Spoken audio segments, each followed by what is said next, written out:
All right, Ian, the Odell Tour kicks off. Giants, Dallas, Bills. Where's this thing going to land? What's the prediction? What's the process? Well, first of all, he's got to go through the process. So he's got Giants tonight and then tomorrow. He's got Bills Friday/Saturday. So he's going Giants to Bills. Then he's going to take a break on Sunday where we're all going to watch football, not together, but that's what we're all going to do. And then he's going to go to the Cowboys on Monday. I think most people involved believe that the Cowboys are the favorites here. That's where most people think he's going to land.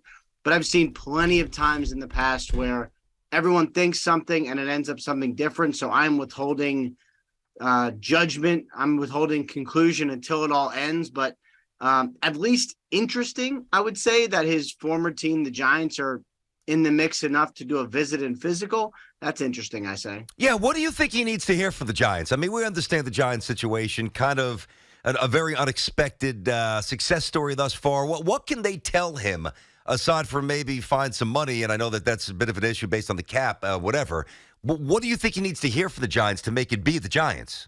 Well, first of all, I don't think the money is going to be an issue this year because I don't get the sense anybody would be paying him anything like that expensive this year. I mean, how many games is he really going to play? 2 or 3, maybe, probably, right? So if it's 2 or 3 games, and then the playoffs, if they get there, that's not real money. I think what this would probably be like, and what Odell hopes, is a little bit this year and then multi-year big money contract, somewhere top middle of the receiver market for the next 2 years. That is my guess as far as what it looks like. So the Giants are in position to offer that. Well, look, we don't know what he's going to be, but if he is for, let's just say the Giants, if he is for the Giants, what he was for the Rams in the playoffs before he got injured, that's someone who has real value. I mean, that's probably a solid number 2+ receiver who can command, more than $10 million a year. Yeah, no. And I think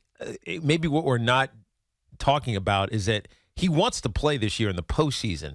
So the Giants have an added, I guess, hurdle because they're in position to make the postseason, but they could just as easily not make the postseason. Whereas Dallas, you kind of feel like they are, and Buffalo, you kind of feel like they are as well. That's the added complication.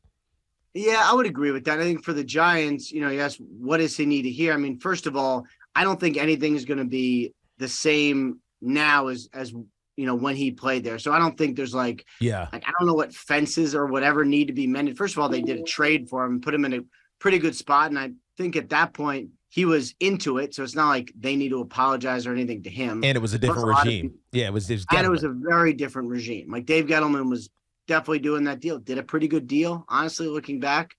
I think it's more just what can they offer money-wise, and is he sure that the Giants are going to be a team that's going to be in the playoffs? Because like you said, that's where he wants to be playing. Yeah, exactly. The other interesting story that's happening right now in the NFL is DeShaun Watson's back. And, I haven't watched practice, but Hoff said he was watching practice, said he was missing throws. I mean, realistically, what's this going to look like?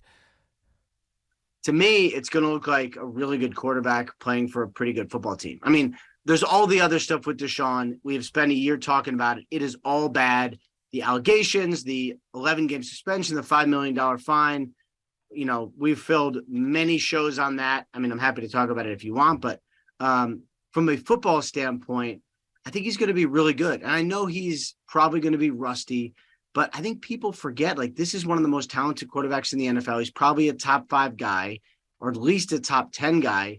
He should make them instantly good. And they're 4-7. They play the worst team in the NFL.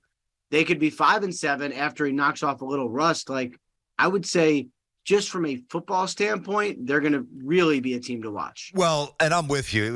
We all know what he did, so we don't need to get back into that. But I know pushing this forward, there's the football perspective, but also I've read and I've heard that the accusers are going to be at the game on Sunday. I don't know if you saw that report as well. Yeah. Have you or have not? I have. I believe that is correct. Okay.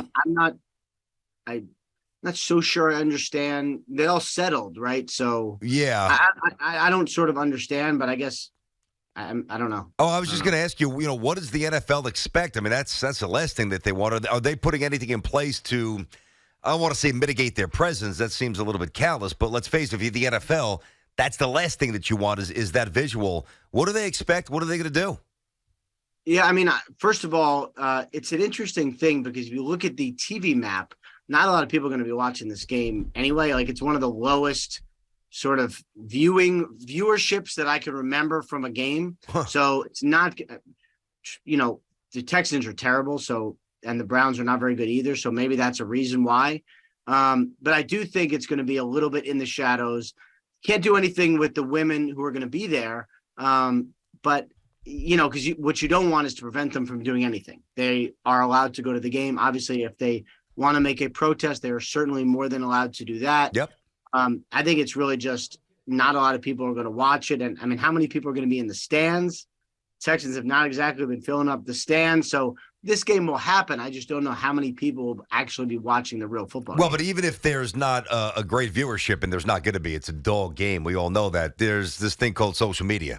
So it's going to capture everything. It's going to get millions of views. So no matter what they do to put some sort of, preventative measure or whatever to limit the exposure, that's beyond their grasp. All right, let's get to another quarterback who's got an issue, but an issue very different than DeShaun Watson. That's the guy here, Zach Wilson. I think it's very important at some point. Now, you've been around this game for a long time, and you've seen players get hurt, players get benched, players get traded, players retire prematurely like Andrew Lee. You've seen it all. Yeah. I think it's a really bad look for everybody if he's inactive the rest of the season. He doesn't need to start. I'm not saying you throw him in there. He's got to earn it back. But if he's wearing a sweatshirt through January 7th in Miami, that does not look good for anybody. What do the Jets do to avoid that?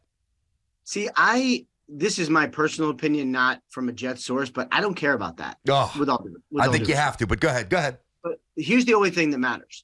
If Mike White looked awesome, so he is fine. Yes. He's doing great. And a guy that everybody likes, he's great. If he gets hurt, who gives you the best chance to stay in games and win games and go to the playoffs? They have obviously decided that it is not Zach Wilson, which – he needs to take a step back. He needs to figure things out. He needs to get his fundamentals back and clear his brain and all of this stuff that is going on inside Zach Wilson's head that has led to the yips, the fundamental issues, his sort of inability to really help the offense function. I mean, there's a lot going on here. They have decided that he is not the best person to be on the field if the starter gets injured. That's okay. And that's, to me, that matters more than optics. Because if Joe Flacco has to play, the offense will be okay. It will run. It will be functioning. It will be okay. They obviously do not think that right now with Zach Wilson. No, I understand that, and I'll be even okay with that myself. I get that, but it's almost like the only reason Zach did not play last week is because he didn't take any ownership of the horrendous performance against the Patriots. I firmly believe that if he would have gone to that podium, I messed up. I've got to be better. I was awful. Defense was great. I let the team down. Starts with me. He would have played last week. So because of a couple of words, you're taking away all responsibility? That's not consistent. Yeah, I mean, that's one of the great what ifs of this situation. I don't know. My guess is they would have made the decision anyway. No way. No chance. No, Ian, no way. I want to point out an example of something I came across last week. In the fourth quarter, so there was a Garrett Wilson third down conversion, and then they kind of go to the quick game, right? Mm-hmm. And they call a pass play. Everybody pass blocks, and Zach Wilson hands it off. I tweeted it on Sunday. They called a pass play, and he hands off. I don't know what was going on in his head. Clearly blanked out or mental something. Something is not – that was not a way to run an offense. And I think looking back at the film, they realized that they could not put this guy on the field. Yeah. I'm not wrong in that the comments accelerated, but they could not put him on the field. Yeah, he was making mistakes that I were think he would have played. Costing the team victories. But I think it was deteriorating in the locker room to a point where Robert Saleh had to make this decision. Well, because of what he said. Yeah, exactly. One more. I know you got to bounce in, but there's one more Kyler Murray question. It feels like this thing is deteriorating out there. They've won one game out of their last 5, and that was with Colt McCoy at the helm. And now you're starting to hear these things about how he only cares about himself. Did they make a mistake signing him to this long-term deal? I mean, I think they felt like they had to, right? I mean, the agent came out with that missive. Would he have showed up for training camp without a deal? Probably, but it would have been a big thing. And if he's either your franchise quarterback or not. They clearly decided he is. It is bad. I mean, the team is not good. He's not playing great. They haven't won in a while, except when he's not been quarterback. So he's talented, and I think they can fix it, but it is definitely time to fix it.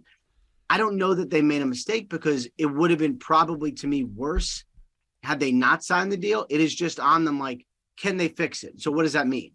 Does that mean a coach change at the end of the season after you just signed Kingsbury to a big deal? Does it mean he has to hire an offensive coordinator for the first time and fix this offense? Like, there are options, but I don't think it's that he's not the franchise guy, because if it's not him, then it's like, who actually is it? Yeah, you're starting We've over. been down that road before, and it's been bad. Yeah. All right. Go do your TV hit, buddy. Ian Rapoport, thank you very much, sir. Thank you, Ian. Thanks, guys. You Appreciate got it.